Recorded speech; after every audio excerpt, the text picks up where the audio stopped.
Hi అండి, అందరికీ నమస్తే. Welcome to Chike's kitchen. ఈరోజు నేను దొండకాయ ఫ్రైని చాలా ఈజీగా అండ్ అలాగే టేస్టీగా కూడా ఎలా తయారు చేసుకోవాలో చూపించబోతున్నాను.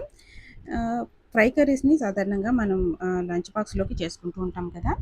ఈ కర్రీ అనేది చాలా బాగుంటుంది. పిల్లలకు కానీ పెద్దలకు కానీ ఎవరికైనా బాగుంటుందన్నమాట. దీనికి గాను నేను దొండకాయ ముక్కల్ని ఇలా కట్ చేశాను. దీన్ని ఎలా కట్ చేశానంటే, దొండకాయల్ని నిలువుగా సగానికి కట్ చేసుకున్న తర్వాత ఇలా చిన్న చిన్న ముక్కలుగా కట్ చేసుకోండి. వీటిని ఇప్పుడు ఉప్పు చల్లి బాగా ముక్కలకు అన్నిటికీ పట్టేంతలాగా బాగా కలుపుకొని ఒక 15 మినిట్స్ పాటు మ్యారినేట్ చేసుకోండి. అలా మ్యారినేట్ చేసినట్టయితే దొండకాయలు అనేవి బాగా ఫ్రై అవుతాయి అన్నమాట. ఇప్పుడు ఒక ఆనియన్ 4 పచ్చిమిరపకాయలు తీసుకుంటున్నాను ఈ కర్రీలోకి. ఆనియన్స్ వచ్చేసి ఇలా పెద్ద పెద్ద ఆనియన్ కాబట్టి ఇలా నేను మధ్య కట్ చేసుకొని ఇలా చీరికలుగా చేసుకుంటున్నాను. అదే చిన్న ఆనియన్ అయితే డైరెక్ట్ చీరికలుగా చేసేసుకోండి, సరిపోతుంది. దీనికి నేను ముందుగా తాలింపు వేస్తున్నాను.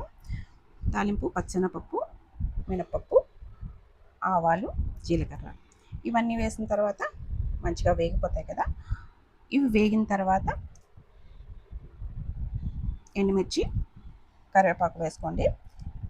ఇవి కూడా వేగిపోయిన తర్వాత మనం కట్ చేసి పెట్టుకున్నటువంటి ఉల్లిపాయల్ని, పచ్చిమిరపకాయలని కూడా వేసేసుకొని దోరగా వేయించుకోండి.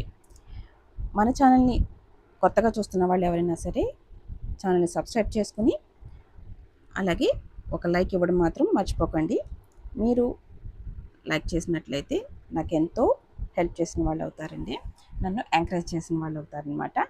So please subscribe and like my video. ఇప్పుడు ఆనియన్స్ అన్నీ వేగిపోయినాయి కదండి.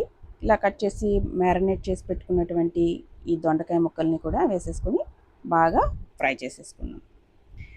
చూడండి, ఈ స్టేజ్లో నేను 2 స్పూన్లు అంత కారం వేసాను, అది మిస్ అయిందండి. కారం వేసిన తర్వాత ఒక 2 మినిట్స్ పాటు వేయించండి.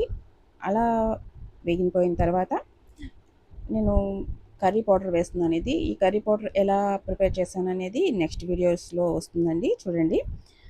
ఈ కర్రీ పౌడర్ వేసిన తర్వాత మంటని సిమ్లో పెట్టేసుకుని వేయించుకోవాలండి ఒక 2 మినిట్స్ పాటు, లేదంటే అడుగంటేస్తుంది అనమాట. సో కర్రీ అనేది ప్రిపేర్ అయిపోయింది. చూడండి, చాలా ఈజీగా అయిపోయింది కదా.